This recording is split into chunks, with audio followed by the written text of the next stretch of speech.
السلام علیکم ورحمۃ اللہ وبرکاتہ۔ رمضان کا مبارک مہینہ چل رہا ہے اور رمضان کے مبارک مہینے میں روزانہ ایک وقت ایسا آتا ہے جو دعا کے قبول ہونے کا وقت ہے، اور افسوس کی بات یہ ہے کہ روزانہ اس وقت کو ہم اور آپ مس کر جاتے ہیں۔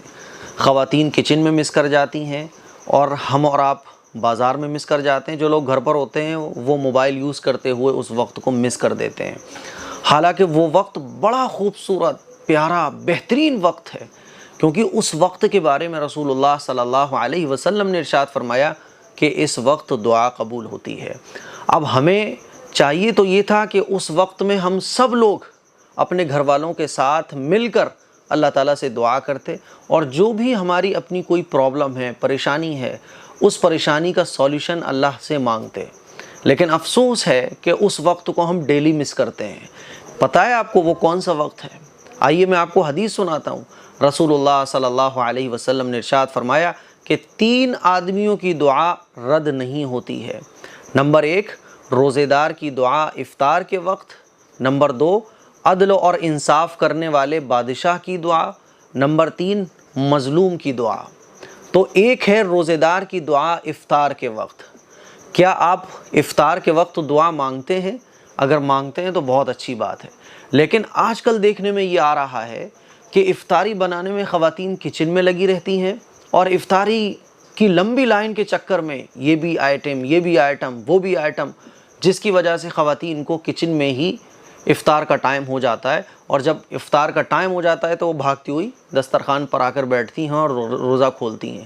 مرد حضرات سامان لینے کے لیے بازار گئے ہوئے ہوتے ہیں، اور جب وہ آتے ہیں تو افطار کا وقت ہو جاتا ہے۔ جو لوگ گھر پر ہوتے ہیں وہ موبائل یوز کر رہے ہوتے ہیں۔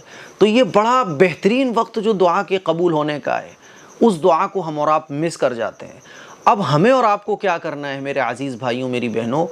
افطار کے وقت کو دعا میں لگانا ہے۔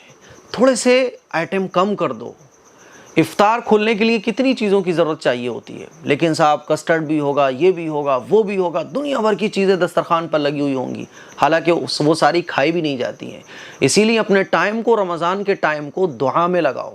آپ کو جو بنانا ہے وہ آپ افطار سے آدھے گھنٹے پہلے بنا لو۔ اس طرح سے تیاری کرو کہ سامان آپ کا سارا آدھے گھنٹے پہلے تیار ہو جائے، چاہے بھلے سے 4 آئٹم کم رہ جائیں، کوئی مسئلہ نہیں ہے، لیکن یہ جو دعا کے قبول ہونے کا وقت ہے یہ نہیں مس ہونا چاہیے۔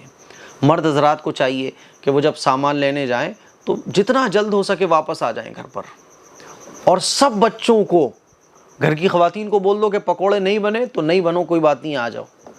یہ آئٹم نہیں بنا تو کوئی مسئلہ نہیں ہے، ارے کیا دقت ہے؟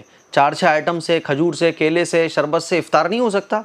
لیکن یہ جو دعا کے قبول ہونے کا وقت ہے یہ کسی سے روزانہ چھوٹنا نہیں چاہیے۔ آ جاؤ، سب آ جاؤ، دسترخوان لگا لو، آپ بھی بیٹھو، گھر کی عورتوں کو بھی بٹھاؤ، بچوں کو بھی بٹھاؤ، اور یہ جو دعا کے قبول ہونے کا وقت ہے جس کے بارے میں رسول اللہ صلی اللہ علیہ وسلم نے ایک دوسری حدیث میں ارشاد فرمایا کہ افطار کے وقت اللہ تعالیٰ روزے دار کی دعا کو قبول فرماتا ہے۔ جب بندہ روزہ رکھتا ہے اور پورے دن بھوکا پیاسا رہتا ہے اور دسترخوان پر بیٹھتا ہے، افطار کے وقت کا انتظار کر رہا ہوتا ہے، تو اللہ تعالیٰ روزے دار کی دعا کو افطار کے وقت قبول فرماتا ہے۔ اب سب کو بٹھا کے آپ مانگنا شروع کرو۔ رشتے نہیں آ رہے، رشتے کی دعا مانگو۔ پیسہ نہیں مل رہا، پیسے کی دعا مانگو۔ کاروبار کی دعا مانگو۔ بیمار و شفا نہیں مل پا رہی، اللہ تعالیٰ سے دعا مانگو، اور اس حدیث کا واسطہ اللہ کو دو کہ اللہ تیرے حبیب نے ارشاد فرمایا کہ افطار کے وقت دعا قبول ہوتی ہے۔ اللہ ہم سب بیٹھ گئے، اللہ تو دعا کو قبول فرما لے، تو دعا کو قبول فرما لے۔ تو پھر دیکھو، دعا کے قبول ہونے کے وقت میں جب آپ دعا مانگو گے، اور اس وقت کے بارے میں حضور کا ارشاد ہے، اور حضور نے جس چیز کے بارے میں بیان فرما دیا کہ یہ دعا کے قبول ہونے کا وقت ہے، تو پھر اس میں رتی برابر بھی شک کرنے کی گنجائش نہیں ہے۔ 101%، بلکہ پرسنٹ ہی ختم ہو جاتے ہیں، اتنا یقین اس وقت میں بن گیا کہ ہاں اس وقت میں دعا قبول ہوتی ہے۔ اب یہ ہمارے اوپر ڈیپینڈ کرتا ہے۔ اسی لیے میری آپ لوگوں سے درخواست ہے کہ یہ قیمتی وقت ہوتے ہیں جن کو ہم کچن میں، بازار میں، موبائل میں گزار دیتے ہیں، ان وقت کو ہمیں مس نہیں کرنا۔ افطار کے وقت خوب دعا مانگنی ہے، خوب دعا مانگنی ہے، 15 منٹ، 20 منٹ کم از کم افطار کے وقت ہم سب لوگ اپنی فیملی کے ساتھ دعا مانگیں۔ اس کلپ کو شیئر کریں، دوسروں تک پہنچائیں۔ السلام علیکم ورحمۃ اللہ وبرکاتہ۔